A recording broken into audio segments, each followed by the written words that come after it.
روح کی وہ غذا ہے، کائنات کی وہ اصل ہے. جب تک گاڑی میں پیٹرول ڈلتا ہے وہ چلتی رہتی ہے. مسلمان کی زندگی اگر چلتی ہے تو روح انسان، روح مسلمان محمد عربی صلی اللہ علیہ وسلم کے تذکرہ خیر سے چلتی ہے. میرے آقا کی محبت کے نغمے ہمارے دلوں کو جلا بخشتے ہیں، اور کیوں نہ ہم کریں، اس لیے کہ ہمارا ہی عقیدہ ہے یہ، وہ جو نہ تھے تو کچھ نہ تھا، وہ جو نہ ہو تو کچھ نہ ہو. جان ہے وہ جہان کی، جان ہے تو جہان ہے. اگر رسول پاک کا تذکرہ نہ ہو تو پھر نہ ہم ہے نہ تم ہو. اقبال نے اسی لیے کہا ہے بلبل کا ترنم بھی نہ ہو اور کلیوں کا تبسم بھی نہ ہو، بزم توحید میں تم نہ ہو تو کچھ بھی نہ ہو. حضور پاک صلی اللہ تعالی علیہ وسلم کی ذات اگر نہ ہو تو پھر کائنات کا کوئی ذرہ نہیں ہے. جن چیزوں کو آپ دیکھیں ان میں نور اگر آج ہے تو وہ برکت رسول اللہ کی ہے. اور تمام مداحان رسول نے اپنی اپنی زندگیاں صرف کر دیں، قلم ٹوٹ گئے، سیاہیاں سوکھ گئیں.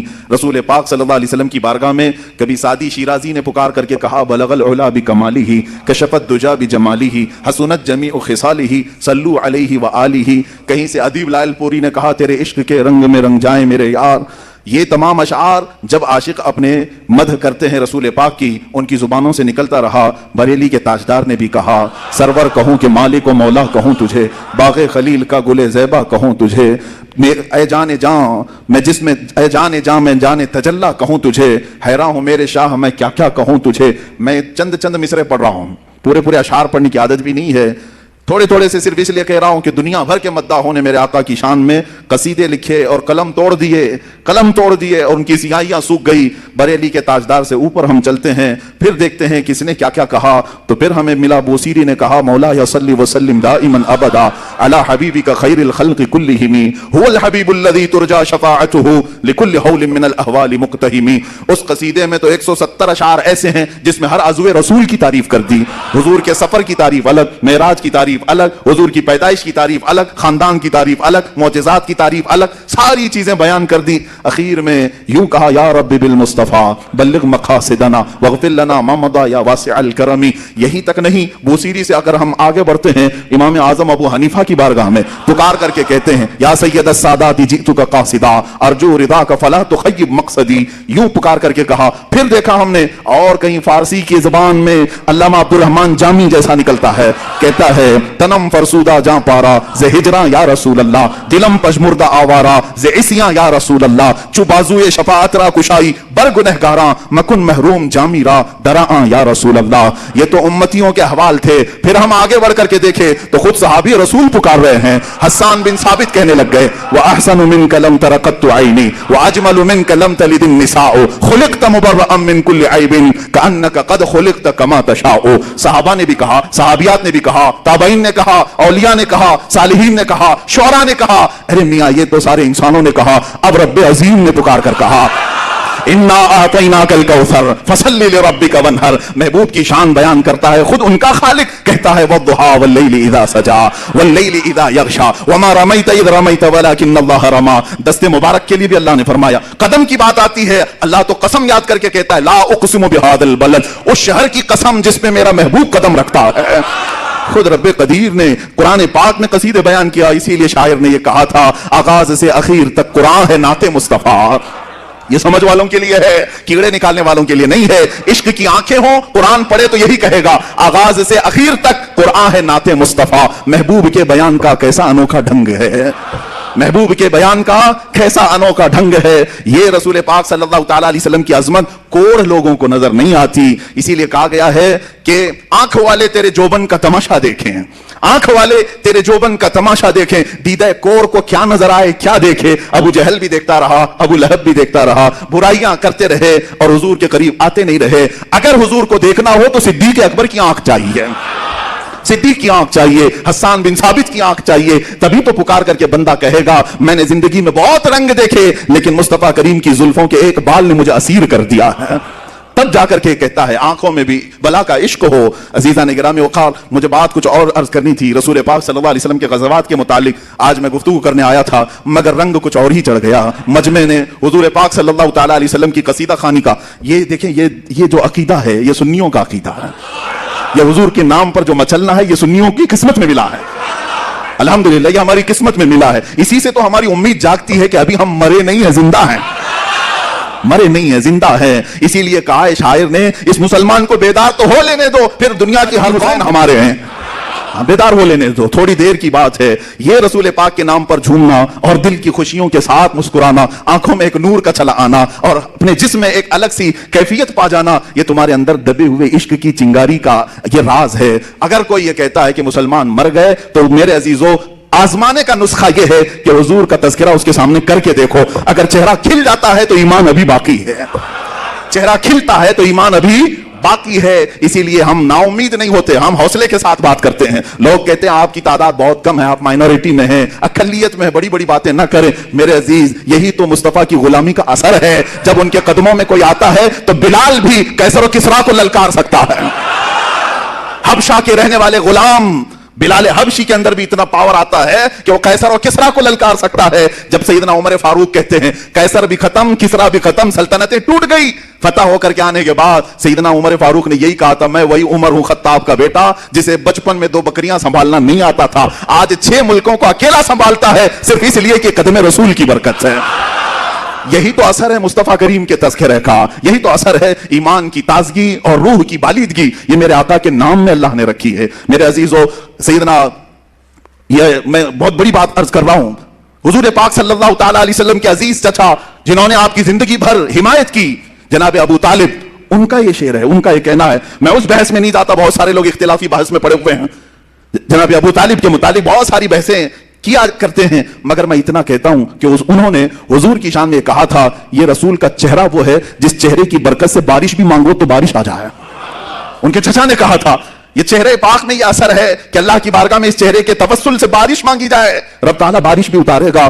اے میرے عزیزو تم اپنی قسمت پر کیوں نہ قربان جاؤ، اس رسول پاک کو اللہ نے تمہارے حصے میں عطا کیا ہے. یہی تو قرآن میں کہا لقد من اللہ علی المؤمنین اذ بعث فیہم رسولا من انفسہم. اس اللہ نے تم پر بہت بڑا احسان کیا ہے کہ تمہارے درمیان اپنے محبوب رسول کو پیدا کیا ہے. وہ اب تم پر عذابات نہیں ڈالتا. پچھلی قوموں کی طرح گناہ آج بھی ہیں، نہ پتھر برستے، نہ آگ برستی ہے، نہ ہواؤں کا عذاب، نہ خنزیر بنائے جاتے ہیں، نہ کتے بنائے جاتے ہیں، نہ خنزیر نہ بندر بنائے جاتے ہیں، کچھ نہیں ہوتے. گناہ آج بھی ہیں، عذابات الگ قسم کے آ رہے ہیں، اب بھی آ رہے ہیں، لیکن وہ عذابات نہیں آتے پہلے کی قوموں کے. کیوں؟ قرآن کہتا ہے اس لیے کہ ان کے درمیان میرا رسول آرام فرما. وما كان الله ليعذبهم وانت فيهم. اللہ وہ عذاب اب نہیں بھیجے گا اس لیے کہ تمہارے درمیان میرا رسول ہے. رسول پاک صلی اللہ تعالی علیہ وسلم کی برکت ہے. میرے عزیزو لوگ جو یہ کہتے ہیں کم ہیں تعداد میں، اقلیت میں ہے، مائنورٹی میں ہے، تبھی تو مزہ ہے سر چڑھ کے بولنے کا. زیادہ ہے، میجورٹی ہے تو تعداد پہ بھروسہ آ جاتا ہے، اسلحے پہ بھروسہ آ جاتا ہے، گھمنڈ اسباب پر آ جاتا ہے. کم ہو اور پھر حق بولو تو اللہ پر بھروسہ زیادہ ہوتا ہے. کم ہو اور کہیں سے کوئی طاقت تمہارے سپورٹ میں نہ ہو پھر بولو، مزہ بھی آتا ہے، پیچھے رسول پاک کی بیکنگ بھی ہوتی ہے اور اللہ کی عنایتیں بھی ہوتی ہیں. تم کس انتظار میں ہو؟ طاقت آئے تب بولیں گے، حکومت آئے تب بولیں گے. تب تو تم اپنی حکومت کے بل بوتے بولو گے جیسے آج یہ خنزیر چلاتے ہیں. وہ اپنے تخت کے بل بوتے بول رہے ہیں، ورنہ تو ان پاکھنڈیوں کی حیثیت کیا ہے کہ یہ اسلام کے خلاف بول سکے. تخت اگر بھیک میں مل گیا یا جعلی طریقے سے مل گیا تو اس تخت کے ذریعے سے بول رہے ہیں. کمال تو اس وقت ہے جس کے پاس نہ کوئی الیکشن کی سرٹیفکیٹ، نہ اس کے پاس کوئی دولت، نہ مجھ جیسے فقیر کے پاس کچھ نہیں. اگر میں بول سکتا ہوں تو صرف یہ نسبت رسول ہے. الحمدللہ مسلمان کو جو حق بولنے پر کوئی چیز آمادہ کرتی ہے تو وہ سیاست، حکومت، طاقت نہیں بلکہ محبت رسول آمادہ کرتی. حضور پاک صلی اللہ تعالی علیہ وسلم کی محبت آمادہ کرتی. عزیزان گرامی وقار، رسول پاک صلی اللہ تعالی علیہ وسلم کا تذکرہ یہ ہماری جانوں کے لیے، ہماری روحوں کے لیے بہت ضروری ہے، بہت ضروری غذا ہے. آپ خود محسوس کریں گے زیادہ دن تک اگر حضور کو نہیں سنو گے تو دل مرجھانے لگتا ہے، دل کے اندر کمزوریاں آتی ہیں، گناہ کی طرف بڑھنے لگ جاتا ہے. جہاں اسے مصطفیٰ کی یاد آ جائے پھر اس کی آنکھیں بھیگ جاتی ہیں، پلٹ آتا ہے، مسجدوں کی طرف دوڑتا ہے، اپنے نبی کی محبت میں کچھ نہ کچھ خیرات، صدقات، میلاد کرنے لگ جاتا ہے. یہ حضور پاک سے دور جتنا جاؤ گے بے چینی اتنی بڑھتی جائے گی، بے سکونی، بے قراری اتنی بڑھتی جائے گی. اور اس کا اندازہ کرو جتنا قریب ہوتے جاؤ گے، جتنے قریب ہوتے جاؤ گے وہ نور کے ان جہانوں کا سفر کرنے لگ جاؤ گے جہاں تمہارے برابر کا کوئی آ نہیں سکتا، کوئی آ نہیں سکتا. حضور پاک صلی اللہ تعالی علیہ وسلم سے قربت کا جو سفر ہے، اے نوجوانوں یہ خوش قسمت لوگوں کو سفر ملتا ہے جو سب کچھ چھوڑ دیا ہو، جیسے صہیب رومی کی طرح اپنے ماں باپ بھائی بہن سب کو چھوڑ کر مکہ سے نکلے تھے. ماں نے پکار کر کے کہا صہیب تمہارے بدن پر جو کپڑے ہیں یہ ہمارے سلائے ہوئے ہیں، تیری کمائی کے نہیں. وہ بھی نکال کے دے دیا، وہ بھی نکال کے دے دیا. مدینے جانا تھا رسول پاک کی بارگاہ میں، کیا پہنا؟ ٹاٹ کے کپڑے، گونی جو تھیلا ہوتا ہے اس کو اوڑھ کر کے کانٹے لگا لیے. اتنے پہ نہیں، باپ نے گنڈے بھیجے راستے میں اور مار توڑ کیا، اتنا مارا کہ ناک سے خون آیا.